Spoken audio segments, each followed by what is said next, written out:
Donc, l'innovation, elle peut être... en fait, le suivi du prophète sallallahu alayhi wa sallam, c'est de faire ce que le prophète sallallahu alayhi wa sallam a dit ou a approuvé, mais de délaisser aussi ce que le messager d'Allah sallallahu alayhi wa sallam a délaissé. Comme l'imam Shatibi rahimahullah a dit que la sunna, elle est de deux sortes, la sunna fi'liya ou tarkiya. Ce que le prophète sallallahu alayhi wa sallam a fait, et c'est aussi ce qu'il a délaissé, ça fait partie de la sunna. Les choses que le prophète sallallahu alayhi wa sallam a délaissées dans les adorations, dans la sunna, il faut les délaisser. Et le fait de le faire alors que le prophète sallallahu alayhi wa sallam l'a délaissé, alors ça fait de cet acte-là une innovation.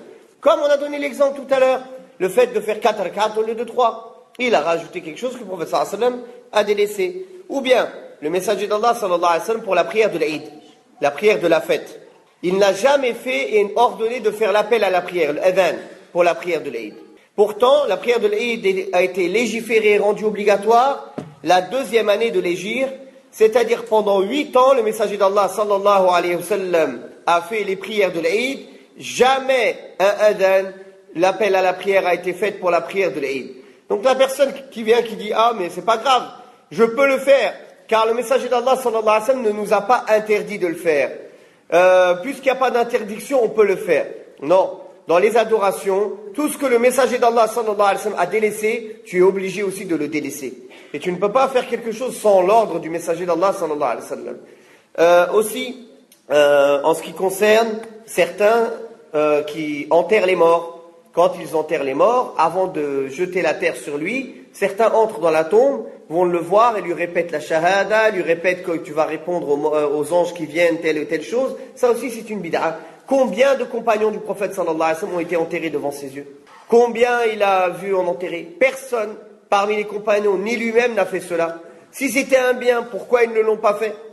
Alors, la seule chose que le prophète sallallahu alayhi wa sallam a fait, car Abdullah, le fils de Abdullah ibn Saloul l'hypocrite, mais Abdullah son fils, qui était un bon croyant, il l'avait donc libéré quand, à la bataille de Badr, l'Abbas, l'oncle du prophète sallallahu alayhi wa sallam. Donc par reconnaissance pour lui, il a demandé qu'il lui donne son qamis.